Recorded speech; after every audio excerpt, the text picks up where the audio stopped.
Thank you, thank you. The following is one of my voiceover demos. If you're a voiceover artist and you would like to advertise one of your demos on my podcast, please send an MP3 to thedrill12, all one word, at gmail.com. That's thedrill12 at gmail.com. Back in a minute. Ladies and gentlemen, welcome to Caesar's Palace for 12 rounds of boxing. In the red corner, from Los Angeles, California, wearing the red trunks with the gold trim, weighing in at 125 pounds, the lightweight champion of the world, Danny Little Red Lopez. Well, Bill, our winners get a home theater receiver. That's right. Experience the full potential of high-definition video with this 72-channel digital home theater receiver from Yamaha. But wait, that's not all. They also get a 5.1-channel surround sound system from Mirage. With 5 palm-sized speakers and a compact subwoofer cube, the MX 5.1 brings you huge immersive sound with Mirage's omnipolar technology. All from the Spiegel catalog, Chicago, Illinois, 60609. And they're taking closer order as down the stretch they come. Mr. Hot Stuff has 3 lengths to make up with chocolate candy last. On the rail, take the points behind that gallant son with chocolate candy gaining on the outside. In the lead is Pioneer of the Nile being tackled by chocolate candy. They're neck and neck as they come to the wire. And Pioneer of the Nile holds off chocolate candy and wins the Santa Anita Derby. And now, on your feet, time to greet holder of 14 NBA titles, your home team, your Los Angeles Lakers. Number 3 at 6'8", 5th year out of UCLA, playing forward, Trevor Ariza. Starting at center, number 17 at 7 feet, 4th year out of St. Andrews High School, Andrew Bynum. And at guard, number 24, 6'6", 13th season out of Loyal Marion High School, Kobe Bryant.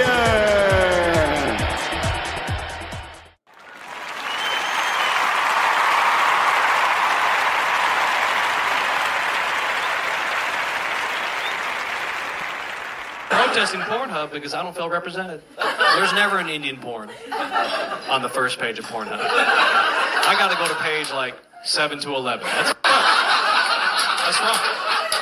And then whenever you do see an Indian porn, it's always got a crazy title. It's like, Dunkin' Donuts employee gives extra cream. You're like, what the f*** is this? Why not play up the good stereotypes? I want to see Indian destroys Caucasian at and after spelling bee. How about that? I don't know. Good morning. It's Friday, Police Friday, September the 13th, and this is The True Conservative.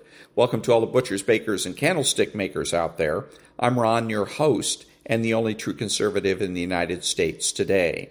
So today, after the Serenity Prayer, the patriotic song of the day, and the Varney and Company, we will have the patriotic shorts, motivation, Bishop Barron, Ayn Rand, the 33 strategies of war, and 400 things cops know. All that and more when I get back.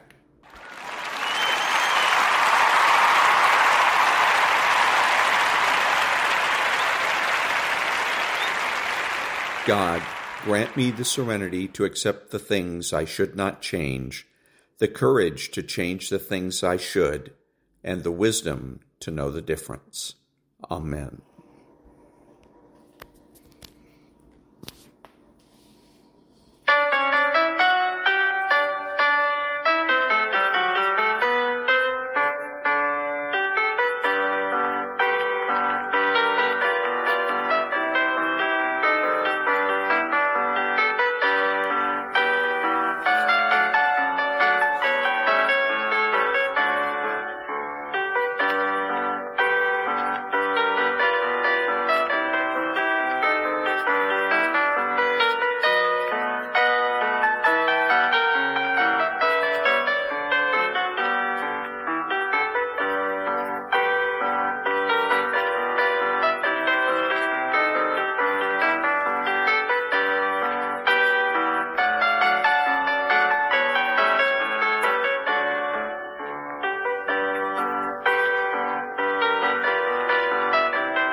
Thank you. And now, Varney and Company.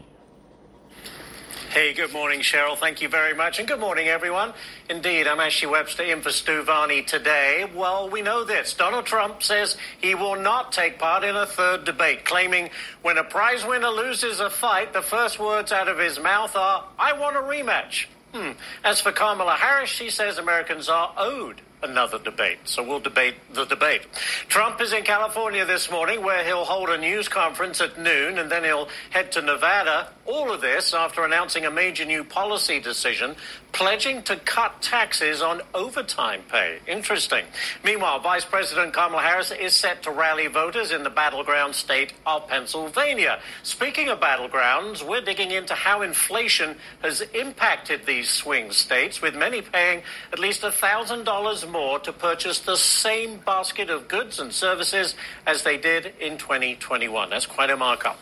Now to the markets as we finish out the week on Wall Street. Same story as yesterday. Muted opening, it looks like. The Dow, the S&P, and the NASDAQ just slightly higher. Let's take a look at the 10-year Treasury yield. We like to keep an eye on this. That is moving slightly lower, down at 3.66%.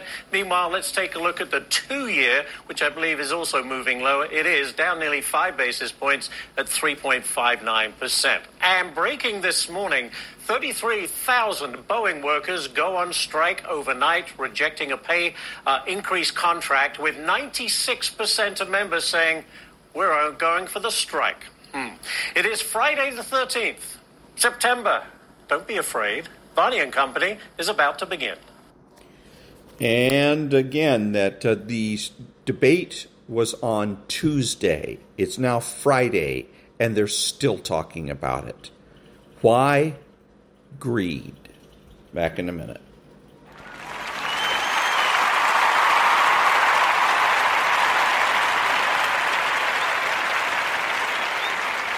Thank you. And now, a little bit of Mafia action. Costello said, hey, that's a good idea. He got approval from the commission.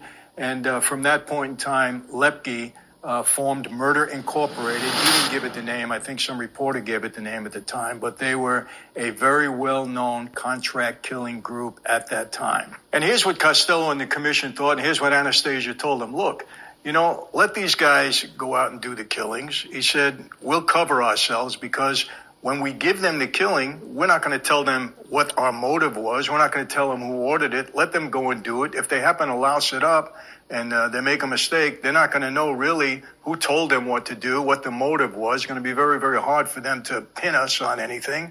And if they do commit the murder, well, they're not going to even know who really ordered it. So there's nobody to tell. So this was kind of a protective way for the mob doing their business and never getting caught or having a problem with a murder. And it was pretty smart at the time. And that was a little bit of Mafia action. Back in a minute.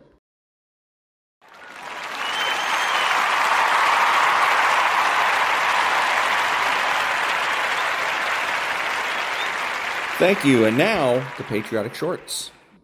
Let's take a look at the 5 most powerful air forces. The Japanese Air Self-Defense Force takes the 5th spot. Operating about 1,500 aircraft, Japan's aerial prowess is exemplified by their Mitsubishi F-2, Mitsubishi F-15J fighters, and F-35 Lightning IIs. China's People Liberation Army Air Force flies in 4th place. With over 2,000 aircraft, including the stealthy J-20 fighters and H-20 strategic bombers, they're a true powerhouse. The Indian Air Force cruises in at number 3, showcasing approximately 1,700 aircraft. Their diverse fleet features the versatile Su-30 MKI, Tejas LCA, and the impressive Rafale. Next up, the Russian Air Force swoops in, boasting around 3,700 aircraft. Their cutting-edge Su-57's 3D thrust vectoring control capability is deemed to be better than that of the F-22 Raptor. Cobra spin, anyone? Soaring high at number 1 is the United States Air Force. With a formidable fleet of 5,210 aircraft, including the iconic F-22 Raptors and F-35 Lightning IIs, USAF rules the skies. Its 650 tanker aircraft alone is the very definition of power and protection. And that was the Patriotic Shorts. Back in a minute.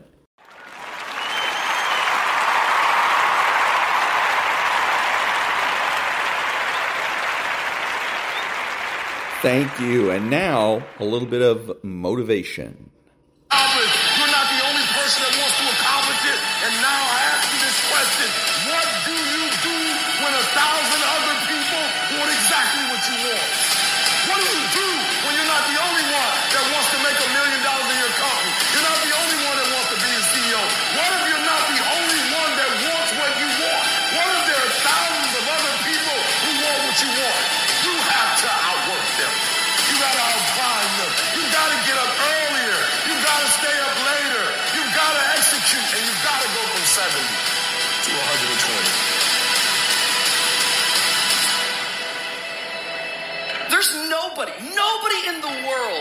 has lied to me more than me? How many times do you tell yourself, it's going to be different this year? How many times have you started the diet saying, oh, this is my year. I'm going to start this year strong. I'm going to the gym. I'm going to eat right. 2 weeks later, what'd you do? You lied to yourself. Real talk. Most of y'all are going to do a fucking thing. And you're going to be mad at me because I fucking said it.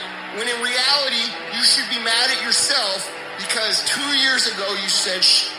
Last year you said shh. This year you're saying shh, and next year you're going to be saying the same shh. How about this for 2021? We look at ourselves in the mirror and we tell ourselves the truth. We look at our lives and we tell ourselves the truth. The truth is this, it's very simple. You're either doing it or you're not doing it. You've either been executing or you haven't been executing. You either are truly ready to make a fucking change or you're not. It doesn't matter how many fucking videos you watch. It doesn't matter how many courses you buy. It doesn't fucking matter. What matters is what you're going to do. You got to make a decision that you are not going to be like everybody else. You are not going to live how they live. You are not going to eat how they eat. You're not going to drink how they drink. You're not going to do the kind of work they fucking do. And then you got to go do that. And you got to do it one day at a time. Win today. Then you wake up tomorrow and you do the same thing. Then you wake up on Wednesday and you do the same thing. Then you wake up on Thursday and you do the same thing. And when you get to the point where you're winning every day and it's automatic, guess what happens? Winning becomes not something that you aspire to do. Winning becomes who the fuck you are. There are only 86,400 seconds in a day. And you got to not only operate in them, you got to do it quick. You got to do it fast. You got to do it in a hurry. Why? Because there's somebody else who's on the same track you are. Somebody else, they're on the same path that you are. It's somebody else just like you trying to do it. And sometimes they're working just as hard as you're working. They're putting in just as much sweat, just as much tears, just as much blood. But you just got to do it what? You got to do it faster than they do it. You got to do it quicker than they do it. Are you listening to what I'm telling you? That's why I wake up at 3 o'clock in the morning, because if you're getting up at 6, you might be smarter than me. You might have more privilege than me. You might have more resources than me. You might. But I'm going to get up earlier than you, and I'm going to do it faster than you do it. So by the time you get up with all your resources, by the time you get up with all your privilege, by the time you get up with all your stuff, I've already finished the race. Are you hearing me? It's hard. Yep, it's difficult. Yep, why? Because the process is weeding out the weak. And so sometimes you got to play hard. You got to play physical. You got to play tough, because the game itself is tough. The game itself is hard. But I know you got what it takes.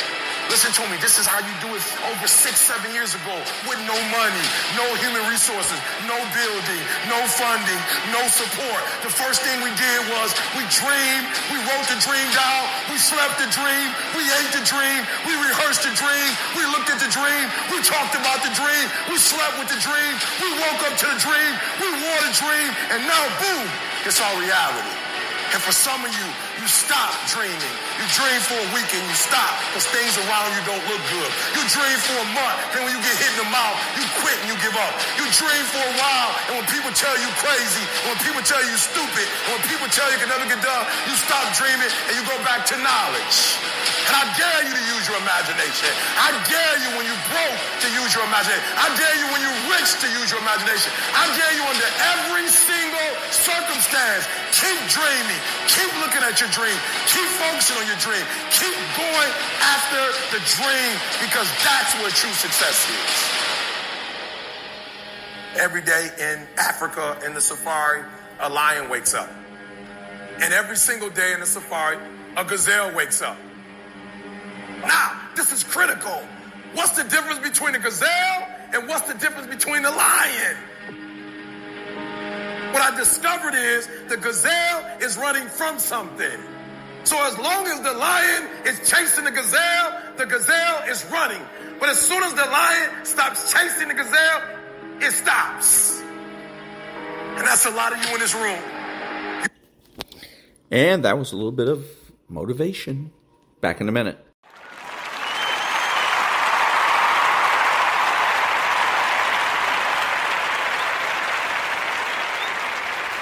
Thank you. And now, a little bit of meditation.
And that was a little bit of meditation.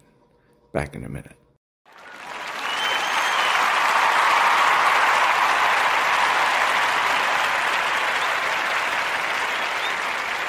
Thank you. And now, the Daily Stoic. Awareness is freedom. The person is free who lives as they wish, neither compelled, nor hindered, nor limited, whose choices aren't hampered, whose desires succeed, and who don't fall into what repels them. Who wishes to live in deception, tripped up, mistaken, undisciplined, complaining, in a rut? No one.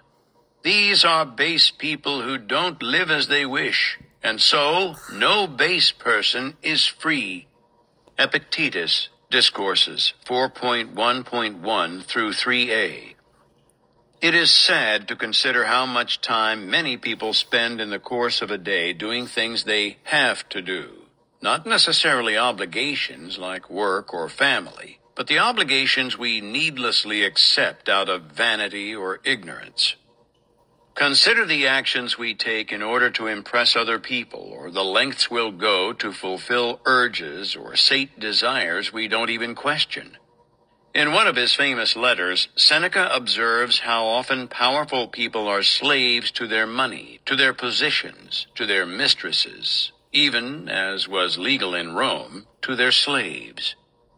No slavery is more disgraceful, he quipped, than one which is self-imposed. We see this slavery all the time. A codependent person who can't help but clean up after a dysfunctional friend. A boss who micromanages employees and sweats every penny. The countless causes, events, and get-togethers we're too busy to attend but agree to anyway. Take an inventory of your obligations from time to time. How many of these are self-imposed? How many of them are truly necessary? Are you as free as you think? And that was the Daily Stoic by Ryan Holiday. Back in a minute.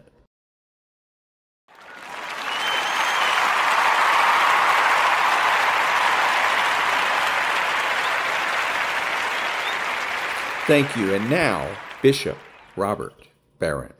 Everything around me, whatever exists, is already the gift of God.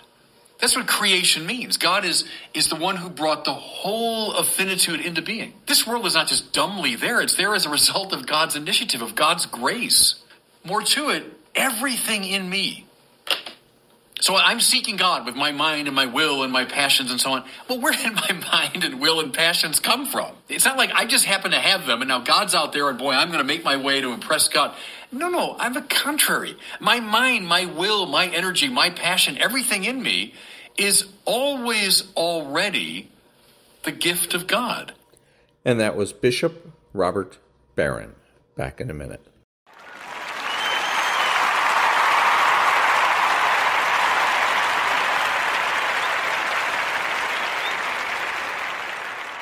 Thank you. And now the Ayn Rand Quote of the Day. Let me start by quoting from a review of this novel, Atlas Shrugged, that appeared in Newsweek. It said that you are out to destroy almost every edifice in the contemporary American way of life, our Judeo-Christian religion, our modified government-regulated capitalism, our rule by the majority will. Other reviews have said that you scorn churches and the concept of God. Are these accurate criticisms? Yes, I agree with the facts, but not the estimate of this criticism. Namely, if I am challenging the base of all these institutions, I'm challenging the moral code of altruism, the precept that man's moral duty is to live for others, that man must sacrifice himself to others, which is the present-day morality. Since I'm challenging the base, I necessarily would challenge the institutions, you name it, which are a result of that morality. And that was the Ayn Rand Thought of the Day. Back in a minute.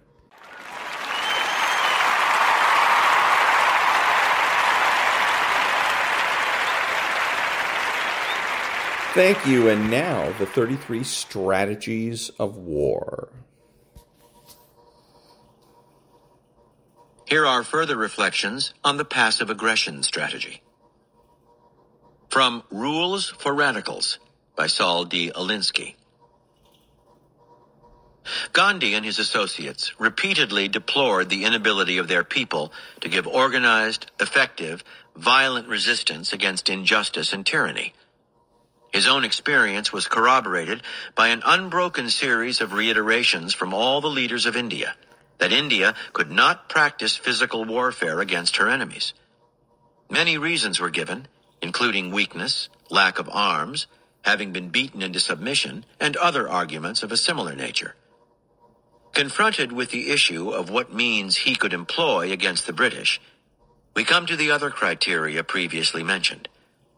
That the kind of means selected and how they can be used is significantly dependent upon the face of the enemy or the character of his opposition. Gandhi's opposition not only made the effective use of passive resistance possible, but practically invited it. And that was the 33 Strategies of War. Back in a minute.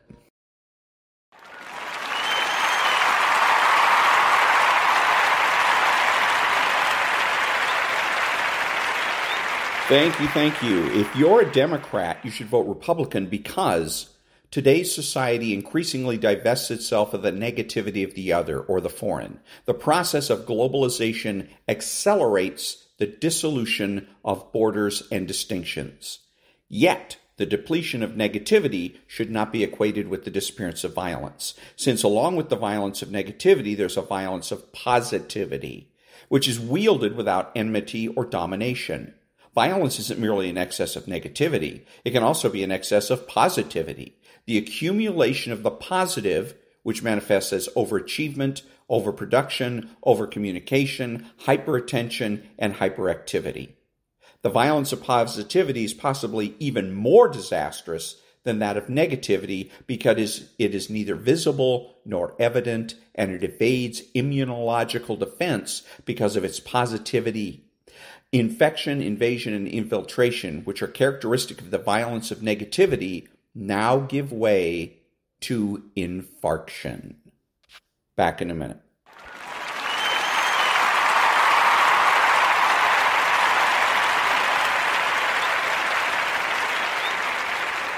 Thanks. So I'm listening to Dan Bongino, and he's good in that he's another one that gets a C. He's not neutral. Good for him. He's not being neutral. But he needs, again, to cross the aisle, so to speak, and recruit. He's good at saying, I think that liberals are a bunch of smart as a bag of donuts or whatever his deal is. Okay, we get it. You're a conservative. You're not neutral. Good for you. But how are you going to get the Democrats to vote, if not for a Republican, then at least vote for a different Democrat than Kamala Harris?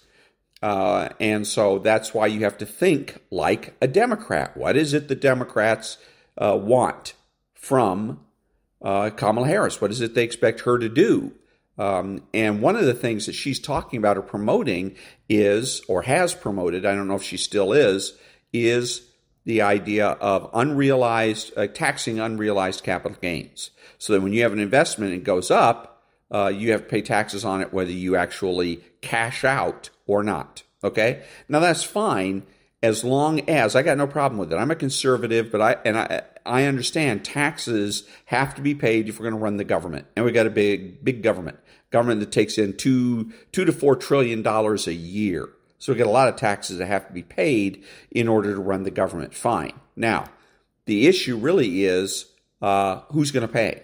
Because what always happens here in these kinds of situations is exemptions. The Democrats will exempt themselves, the Congress members of the administration. They will exempt the unions. They will exempt Disney. They will exempt Hollywood. They will exempt all their donors. They're going to exempt big law firms. Okay, so again, I can get behind the idea of raising taxes in this way as long as everybody has to pay. If you can produce a clean bill, no exemptions, and some sort of a blurb in there that says no exemptions will be acceptable by, say, the administration. because that's the way Obama did it during Obamacare. When that got passed, everybody in Congress jumped up and down and said, wait a minute, we don't want to do Obamacare. Okay, we like our gold-plated health care. So Obama wrote an executive order exempting them. So there's going to have to be something in the bill that says no exemptions. No executive branch exemptions will be acceptable, legal, whatever. Some mechanism whereby that's just not going to happen. And then I would consider supporting it.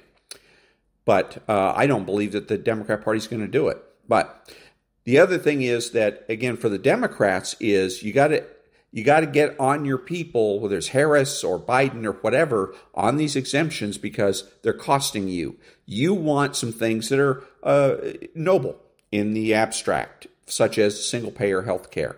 But that's going to cost a boatload of money. Lots and lots of money to do single-payer health care. We cannot afford, and by the way, if we're going to do single-payer health care and then still keep all the entitlement programs that we have, like Social Security and Medicare, boy, we're going to need a boatload of money for that. So we don't have room in the budget for exemptions. There's just no room for it. If you want single payer, exemptions have to go. And you as a Democrat, you need to get with Kamala Harris and tell her that. Hey, look, if you want to propose new taxes, fine, but no exemptions. And you might want to say, insist that those taxes be earmarked for single payer. Not earmarked for some special project for a small district in Ohio somewhere, so they can build a bridge or something. So, again, Democrats, you got to get with your people and get these exemptions done away with, because that's part of the reason why nothing gets done. All these political officials, office holders promise you that they're going to get single payer, that they're going to solve the climate crisis, etc. All these promises, and then nothing ever gets done. Because when they go to raise taxes, everybody's exempted. And so they don't get nearly the amount of money they need to get these things done. Back in a minute.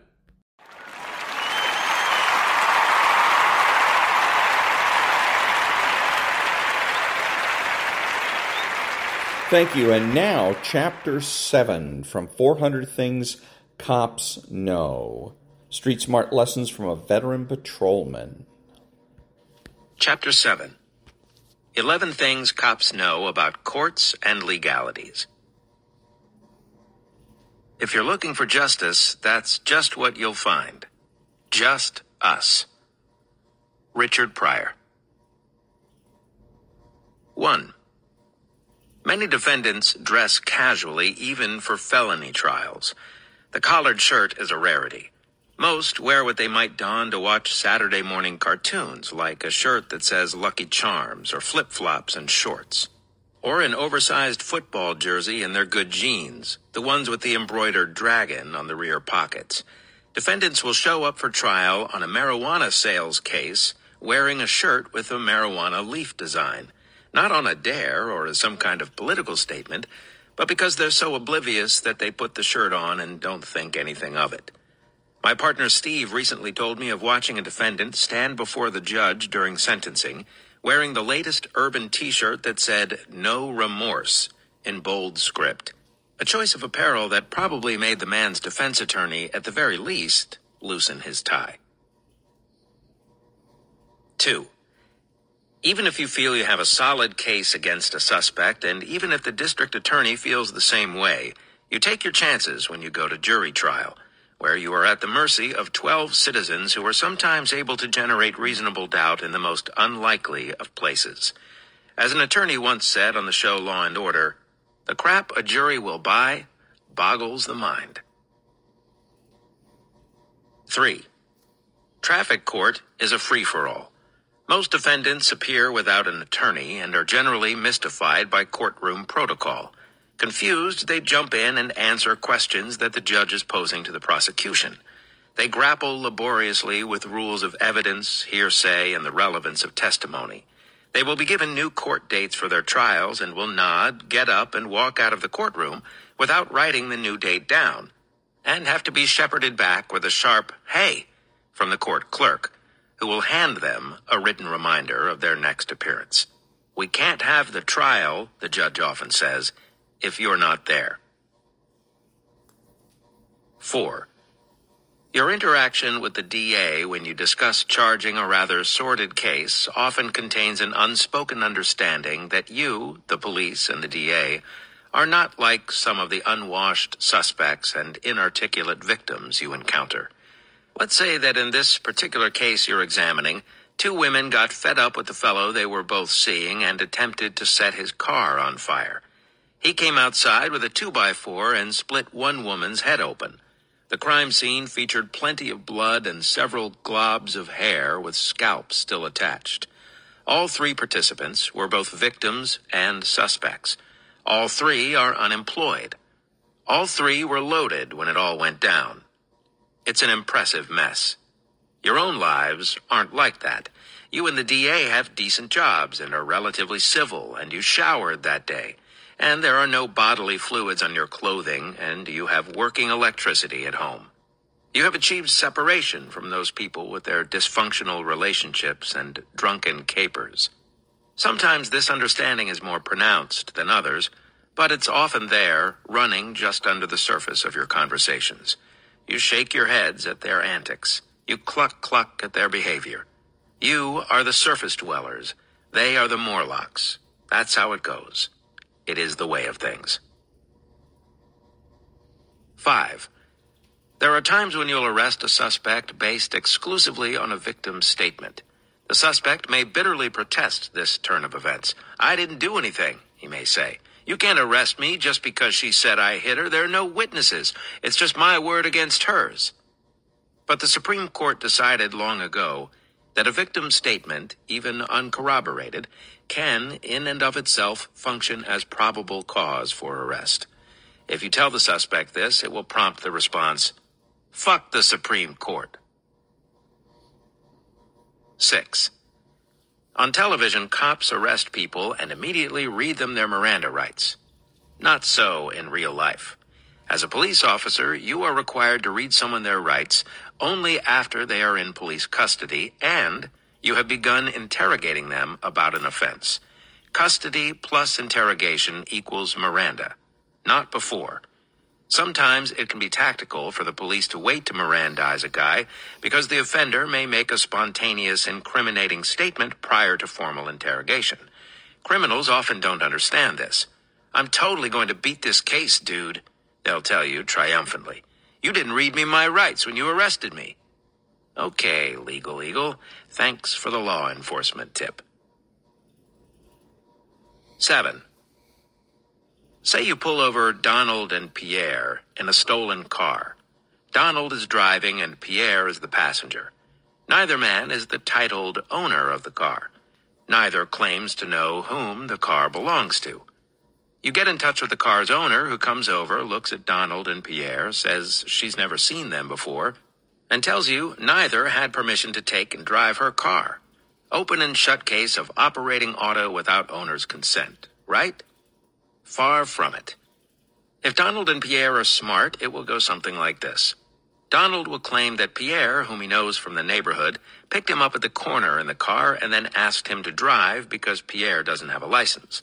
So Donald slides into the driver's seat and off they go. Donald tells you he didn't know the car was stolen. No way. He figured it was Pierre's car. Then it comes time for Pierre's statement. He claims that Donald, whom he knows from the neighborhood, picked him up at the corner in the car. He didn't know the car was stolen. No way. He figured it was Donald's car.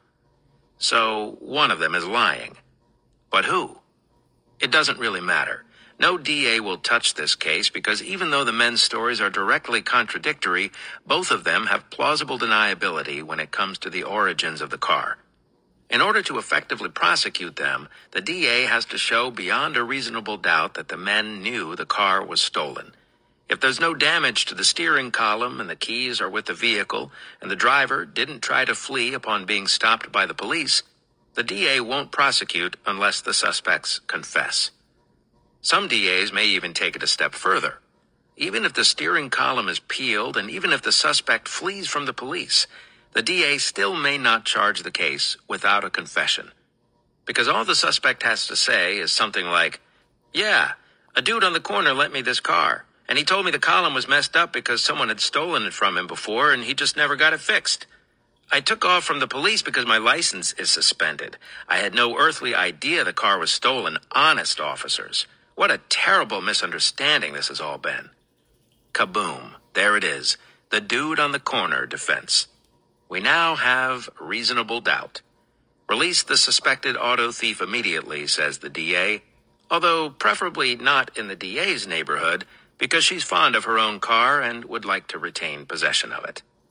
Given how easy it is to walk on a stolen auto wrap, you have half a mind to get into that business yourself. 8. During sentencing, whereas the prosecution often paints a dire picture of the defendant, the defense tries to pretty him up for the judge. There often isn't much to work with. The defendant hasn't had a job in years, but the defense attorney points out he's trying to get his GED. And he's sorry for what he did. And he's taking Bible classes. And he walks on water, but only when no one is looking. He is portrayed as a bastion of good intentions and shimmering hope for the future, who has just lost his way. You're all for people turning their lives around, but sometimes, especially when the crime involves a dangerous repeat felon, it's okay to be a little skeptical of this recidivist's possibilities, because some people just have larceny in their hearts. They steal, rob, assault, commit all kinds of offenses. They will not stop. Some defense lawyers are pretty funny, especially public defenders. You need a sense of humor to make it in that business, for a good number of your clients commit poorly planned crimes that are often caught on crystal clear video, frequently fail to return your phone calls, and still expect exoneration via some sort of legal hocus pocus. I once asked a public defender how his client's trial went. "We came in second," he said with mock enthusiasm. 9. You want to watch defendants during sentencing. If you don't care for what the judge is telling them and feel strongly that after getting tagged with 20 years of straight time they have nothing to lose, violence can ensue. Defendants have gone after judges, after jurors, have lunged for the deputy's gun, and subsequently been shot dead right there in the courtroom. If someone is desperate enough, anything goes. 10. Some folks are under the impression that if you ask an undercover cop if they are, in fact, a cop, they are legally obligated to tell the truth. They aren't. I don't know where this notion came from in the first place. Think about it. How would any undercover law enforcement operation function if this were the case? Undercover cop. All the men in this room with automatic weapons make me a little nervous, but I would like to purchase a large quantity of narcotics from you. Drug kingpin. Are you a cop? Undercover cop, sheepishly. Yeah. Cue rapid gunfire. 11. You won't feel sorry for many defendants.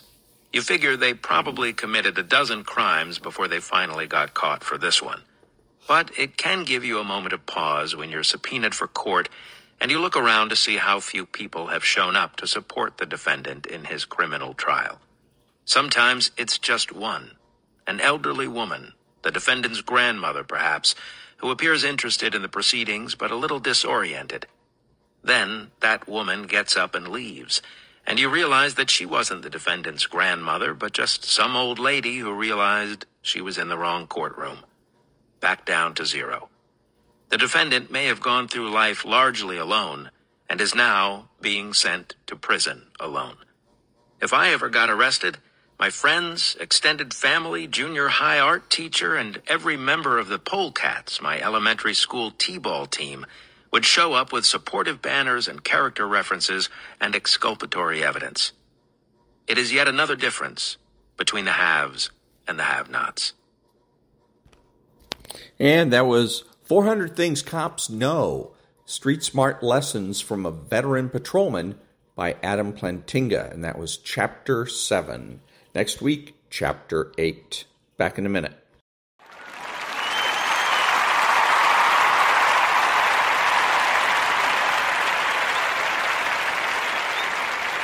This is Ron, your host, the only true conservative in the United States today, bidding adios to all the butchers, bakers, and candlestick makers out there, and reminding you that you are not neutral and that the government has no rights.